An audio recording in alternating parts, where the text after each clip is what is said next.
আসসালামু আলাইকুম বন্ধুরা, বিশ্ববিদ্যালয় ভর্তি প্রস্তুতির একটি গুরুত্বপূর্ণ আপডেট ভিডিওতে তোমাদের সবাইকে স্বাগত জানাচ্ছি। বন্ধুরা, 7 কলেজের মেরিট লিস্টের রেজাল্টের জন্য তোমরা অধীর আগ্রহে অপেক্ষা করছো।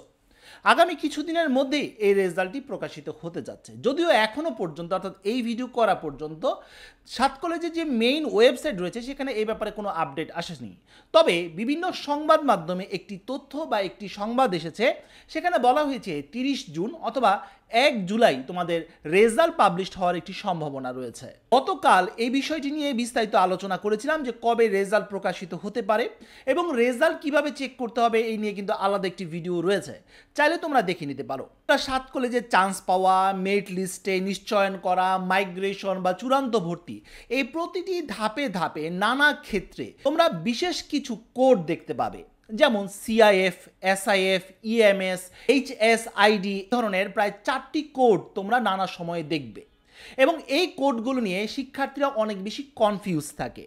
এই জন্যে আজকের ভিডিওতে আমরা এই বিষয়টা নিয়ে, অর্থাৎ এই 4টি কোড নিয়ে আমরা আলোচনা করব। এই কোডগুলো কি, কিভাবে এই কোডগুলো কাজ করে, কখন এবং কোন কোডের কি মিনিং রয়েছে এবং কোন কোড দিয়ে কি করতে হয়, সব কিছু নিয়ে ইনশাল্লাহ আজকে আলোচনা করব। তাই ভিডিওটি শুরু থেকে শেষ পর্যন্ত দেখার অনুরোধ করছি। বন্ধুরা, প্রথমে যে কোডটির কথা বলবো সেটা হচ্ছে এসআইএফ কোড। বন্ধুরা, এসআইএফ কোডের পূর্ণ মিনিংটি হচ্ছে স্টুডেন্ট ইনফরমেশন ফর্ম। বন্ধুরা, তোমরা ইতিমধ্যে 7 কলেজের প্রযুক্তি ইউনিট বা গার্হস্থ্য অর্থনীতি ইউনিটে কিন্তু চয়েস ফর্ম পূরণ করেছো।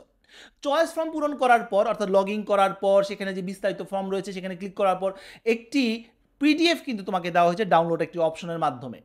সেই পিডিএফ এর মধ্যে 2টি পাতা ছিল। প্রথম পাতার মধ্যে তোমার বিস্তারিত তথ্যগুলো, দ্বিতীয় পাতার মধ্যে কিন্তু চয়েস লিস্ট, অর্থাৎ যে সাবজেক্টগুলো তুমি চয়েস দিয়েছো সেই তালিকা কিন্তু রয়েছে। এই যে ফর্মটি, এই ফর্মটার নামই হচ্ছে এসআইএফ ফর্ম বা স্টুডেন্ট ইনফরমেশন ফর্ম।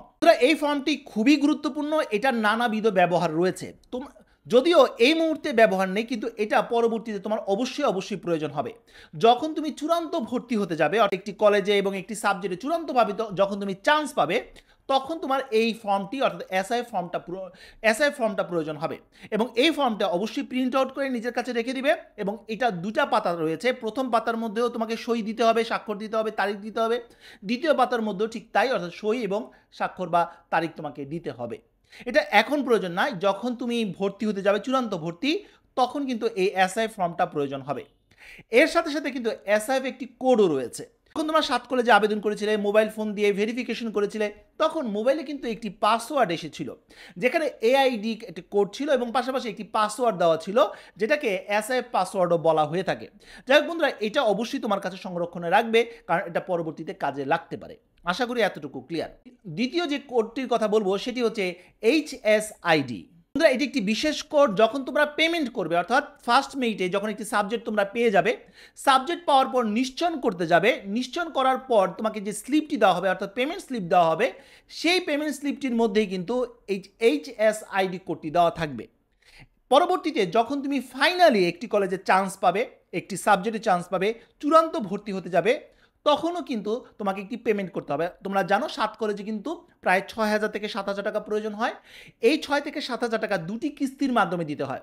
প্রথমে যখন তুমি চান্স পাবে, সেটা যে মেরিটই হোক, তখন তোমাকে 3,000 টাকা দিয়ে নিশ্চয়ন করতে হবে এবং বাকি টাকা চূড়ান্ত ভর্তির আগে অনলাইনে তোমাকে দিতে হবে।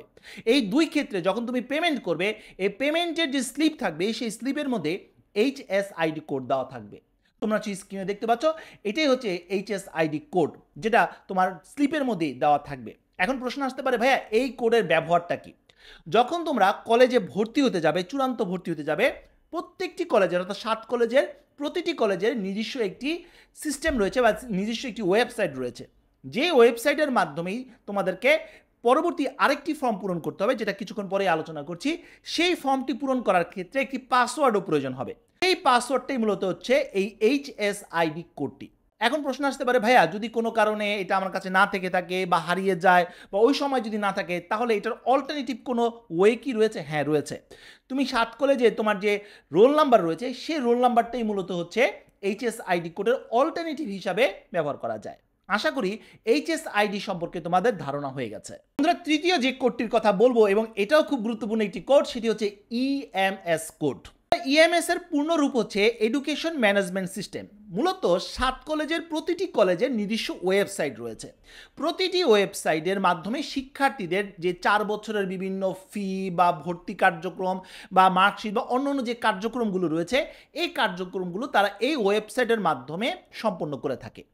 এবং এই ওয়েবসাইটের একটি অপশন হচ্ছে ইএমএস অপশন, যে অপশনটির মাধ্যমে অর্থাৎ স্টুডেন্ট এডুকেশন ম্যানেজমেন্ট সিস্টেমের মাধ্যমে এই কার্যক্রমটি তারা পরিচালনা করে থাকে। 7 কলেজে যখন তুমি চূড়ান্তভাবে ভর্তি হতে যাবে, তখন তোমাকে এই ইএমএস এর মাধ্যমে অর্থাৎ ইএমএস অপশনে ক্লিক করে তোমার এইচএস আইডি দিয়ে অথবা তোমার রোল নাম্বারটি দিয়ে সেখানে প্রবেশ করে তোমাকে একটি বিস্তারিত ফর্ম পূরণ করতে হবে। এসআই ফর্মের মধ্যে যে তথ্যগুলো তুমি দিয়েছিলে প্রায় একই তথ্য তোমাকে ওই ওয়েবসাইটের মাধ্যমেও তোমাকে পূরণ করতে হবে। আশা করি এতটুকু ক্লিয়ার। তাহলে ইএমএস নিশ্চয়ই তোমরা বুঝতে পারছো যে ইএমএস হচ্ছে এডুকেশন ম্যানেজমেন্ট সিস্টেম, যার মাধ্যমে তোমাদেরকে একটি ফর্ম পূরণ করতে হবে এবং প্রতিটি কলেজেরই কিন্তু ওয়েবসাইট রয়েছে এবং ওয়েবসাইটে কিন্তু ইএমএস সিস্টেম রয়েছে। সর্বশেষ যে কোডটির কথা বলবো সেটি হচ্ছে সিআইএফ কোড। সিআইএফ এর পূর্ণ রূপ হচ্ছে কলেজ ইনফরমেশন ফর্ম। বুঝতেই পারছো, নাম শুনেই যে ফর্ম, তার মানে হচ্ছে এখানেও তোমাকে একটি ফর্ম পূরণ করতে হবে, যেটা কিছুক্ষণ আগে বললাম। ইএমএস এর মাধ্যমে অর্থাৎ ইএমএস এর যে অপশনটি রয়েছে প্রতিটি কলেজের, সেই ইএমএস অপশনে ক্লিক করলে তোমাদেরকে একটি ফর্ম দেওয়া হবে, কলেজ ইনফরমেশন ফর্ম, যেটা কলেজের অভ্যন্তরে থাকবে। যাই হোক বন্ধুরা, এখানে কিন্তু তোমার ব্যক্তিগত তথ্য অর্থাৎ তোমার নাম, পিতার নাম, মাতার নাম, অভিভাবকের তথ্য, বার্ষিক ইনকামের তথ্য, তোমার অভিভাবকের যে বার্ষিক ইনকাম রয়েছে এই তথ্যগুলো দিতে হবে, তুমি কোন সাবজেক্টে চান্স পেয়েছো সেই সাবজেক্টের কোড, নানা বিষয় কিন্তু প্রয়োজন হবে। এখন প্রশ্ন আসতে পারে, ভাইয়া এই ফর্মটা কি আমাদেরই পূরণ করতে হবে? হ্যাঁ, এটা তোমাদেরই পূরণ করতে হবে। প্রতিটি কলেজ নির্দেশনা দিয়ে দিবে, এই নির্দেশনা অনুযায়ী তোমাকে ফর্ম পূরণ করতে হবে। ফর্ম যদি পূরণ করতে একদমই না পারো বা ভয় পাও পূরণ করতে, সেক্ষেত্রে কলেজের আশেপাশে বিভিন্ন কম্পিউটারের দোকান রয়েছে, সেখানে গেলেও তোমরা এই সিআই ফর্মটি পূরণ করতে পারবে। দক্ষতার সাথে এই ফর্মটি পূরণ করে দেবে এবং পূরণ করার পর তোমাকে একটি পিডিএফ দিবে, সেটা হচ্ছে সিআইএফ পিডিএফ। আশা করি এতটুকু ক্লিয়ার। তার মানে তোমার কাছে দুটি ফর্ম থাকবে, একটি হচ্ছে এসআইএফ ফর্ম, যেটা তুমি এখন চয়েস লিস্ট পূরণ করলে সেটা। দ্বিতীয়টি হচ্ছে সিআইএফ ফর্ম, যেটা তুমি যখন ফাইনালি কলেজে ভর্তি হতে যাবে, কলেজের ইএমএস সিস্টেমের মাধ্যমে যখন ফর্ম পূরণ করবে, সেই ফর্মটাই হচ্ছে সিআইএফ ফর্ম। এই দুটি ফর্ম নিয়েই কিন্তু তোমাকে চূড়ান্ত ভর্তি সম্পন্ন করতে হবে। তো বন্ধুরা, এই ছিল আজকের মতো ভিডিও। আজকে আমরা জানতে পেলাম 7 কলেজের ভর্তির ক্ষেত্রে বিভিন্ন কোড সম্পর্কে, অর্থাৎ 4টি গুরুত্বপূর্ণ কোড সম্পর্কে আমরা ধারণা নিলাম।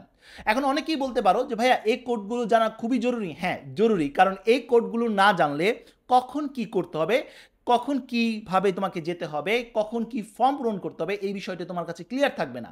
কারণ কলেজ কিন্তু তোমাকে ভেঙে ভেঙে বলে দিবে না। তারা তোমাকে বলবে সিআই ফর্মটা নিয়ে আসো, তখন কলেজ হয়তো তোমাকে বলবে ইএমএস সিস্টেমে গিয়ে তোমরা ফর্মটা পূরণ করে নাও। তখন তুমি এই কোডগুলি সম্পর্কে যদি ধারণা না থাকে, তখন সিআইএফ কী জিনিস, ইএমএস কী জিনিস, কখন কোথায় কোনটা খুঁজে পাবে, তুমি কিন্তু কনফিউজ হয়ে যাবে। তাই আজকের ভিডিওর মাধ্যমে হয়তোবা তুমি এই তথ্যগুলো জেনে ফেললে তুমি এই কনফিউশনে আর পড়বে না ইনশাআল্লাহ। তো বন্ধুরা, এই ছিল আজকের মতো ভিডিও। পরবর্তী আপডেট এবং সঠিক তথ্যের জন্য আমার চ্যানেলটি সাবস্ক্রাইব করে রাখার অনুরোধ রইল। তো বন্ধুরা, যে পর্যন্তই, সবাই ভালো থাকো, সুস্থ থাকো, দেখা হবে আগামী কোনো ভিডিওতে। সেই পর্যন্ত আল্লাহ হাফিজ।